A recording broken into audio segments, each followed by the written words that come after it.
जिस तरह भागवत पीठ से महामंडलेश्वर इंद्रदेव महाराज ने अभद्र टिप्पणी की थी, उसको लेकर मथुरा न्यायालय में वाद दायर करने पहुंचे अखिल भारतीय हिंदू महासभा के प्रदेश उपाध्यक्ष संजय शर्मा हरियाणा। इंद्रदेव महाराज ने रामलीला मंचन करने वाले रामलीला पात्रों को लेकर और माता सीता जी के स्वरूप धारण करने वालों को लेकर जो अभद्र टिप्पणी की थी, उसको लेकर एक वीडियो के माध्यम से महामंडलेश्वर इंद्रदेव महाराज ने माफी मांगी, लेकिन इसको लेकर समस्त रामलीला पात्र तथा हिंदू संगठनों ने माफ करने इनकार कर दिया। मगर माफी मांग लेगा, इस तरह कब तक चलेगा, उसको लेकर आज न्यायालय का दरवाजा खटखटाया है, जिसमें सख्त कार्रवाई करने की मांग संजय हरियाणा द्वारा की गई है।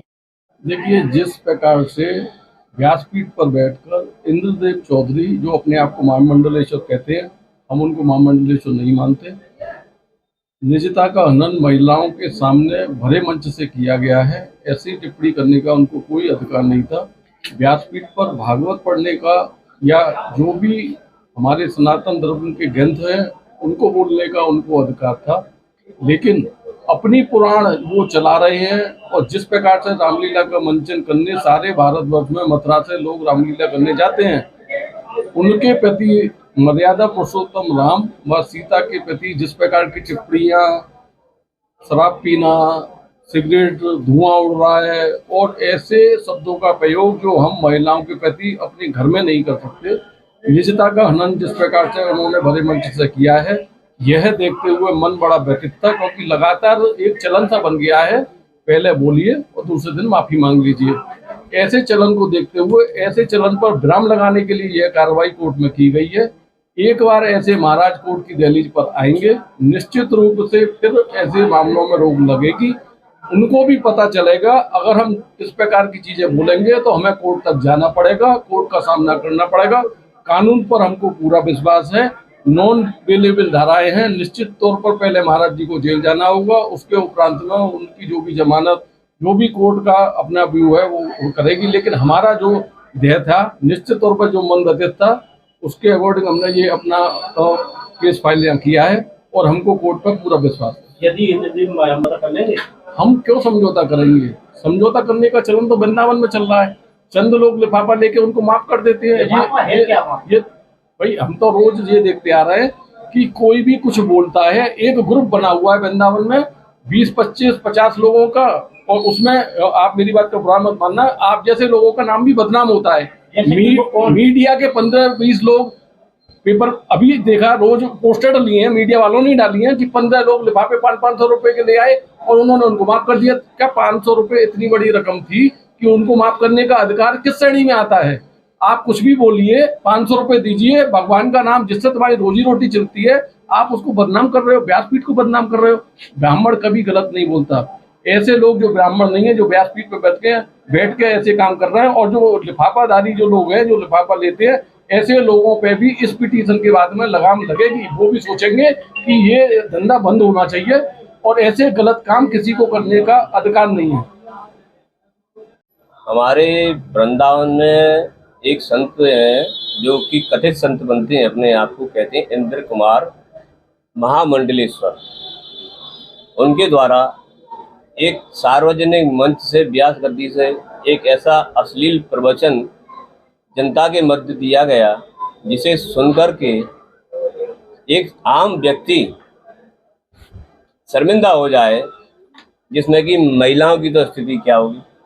आप महामंडलेश्वर हैं, आपको ये चाहिए कि आप केवल व्यास गद्दी से कथा भाषण करें, कथा से संबंधित, पुराणों से संबंधित और शास्त्रों से संबंधित वार्तालाप करें, ना कि आप हमारे सनातन धर्म के भगवान श्री राम, सीता जी, माता सीता को अपमानित करें, उनकी निजता, उन कलाकारों की निजता भंग करें।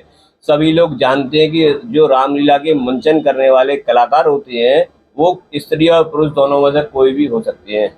उनको स्त्री बनना या पुरुष बनना है, उसके पीछे वो क्या करते हैं, कैसे करते हैं, ये वो ही जानते हैं। किंतु उसके बारे में महामंडलेश्वर कथित जो है इंद्रदेव महाराज द्वारा इस प्रकार का वक्तव्य दिया गया कि जिसको सुन करके महिलाएं शर्मिंदा हो जाएं, जिसका कोई दूर दूर तक नाता न कथा से, न किसी पुराण से, न किसी ऐसे प्रेरक प्रसंग से आता है जिससे किसी के प्रेरक प्रसंग लिया जा सके। इसलिए भारतीय इन सबको ध्यान में रखते हुए, क्योंकि पूर्व में भी ये महाराज इस प्रकार की हरकतें कर चुके हैं इंद्रदेव महाराज, इनको सनातन धर्म का ज्ञान नहीं है, ये जो है धर्म से भी ब्राह्मण नहीं है, इसलिए संभवतः इनको ये पता नहीं है कि इनको मंच से व्यास गति से क्या उच्चारण करना चाहिए, क्या उच्चारण नहीं करना चाहिए।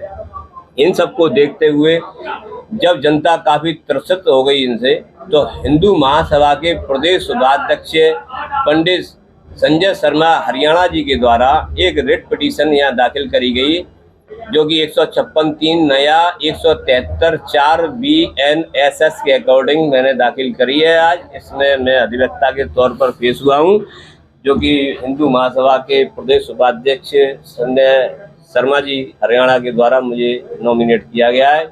इसमें मैंने IPC 295A BNS 299, IPC पुराना 509 नया BNS 79 के अकॉर्डिंग ये दोनों नॉन वेलेबल ऑफेंस है, जिसमें 79 ये बताता है आपने अश्लील उच्चारण शब्दों से किया गया है। 295A BNSS 299 ये बताती है कि आपके द्वारा मंच से जो विद्वेषपूर्ण भाषण दिए गए, जिससे कि समाज को और यानी वर्गों को हानि पहुंचती हो, आपस में मनमुटाव पैदा होता हो, आप धार्मिक विद्वेष फैलाना चाहते हैं, इस प्रकार के जो आपने कृत्य किया है, उसके लिए आज 156(3) यानी कि 173(4) BNSS डाली गई है, जिसमें कि आगामी 8 तारीख लगी है, 9 तारीख 8वां महीना 9 तारीख 8वां महीना लगाया है। क्योंकि आज CM साहब मौजूद नहीं थे, ये CM साहब के यहाँ पेशी हुई थी, नहीं तो आज ही इसमें कोई आदेश हो जाती। आख्या मंगाई गई है ACM फर्स्ट महोदय के द्वारा थाने से। आख्या सिर्फ इतनी सी आनी है कि इंद्रदेव महाराज के द्वारा जो कृत्य किया गया, उसके संदर्भ में कोई FIR इंद्रदेव महाराज के खिलाफ दर्ज हुई है अथवा नहीं। 9 तारीख 8वें महीने को पुनः पेशी होगी, तो उसके बाद में पता चलेगा। जैसे जी, मैं रजत शर्मा, प्रदेश मीडिया प्रभारी हिंदू महासभा से। मैं यही कहना चाहूँगा कि जिस तरीके से ये इंद्रदेव महाराज महामंडलेश्वर द्वारा टिप्पणियाँ की जा रही हैं, ये बहुत ही निंदा का विषय है और इस तरह की टिप्पणी उन्हें नहीं करनी चाहिए, क्योंकि ब्रज क्षेत्र में और उनकी वजह से और भी संतों का, जो अच्छे सच्चे संत हैं, उनका भी नाम बदनाम होता है। और इसी वजह से इन पर लगाम लगाने के लिए आज पिटीशन दायर की है, जिससे कि आगे इस तरीके की घटनाओं को अंजाम न दें। मथुरा में मोबाइल रिपेयरिंग की एकमात्र दुकान जसवंत टेलीकॉम।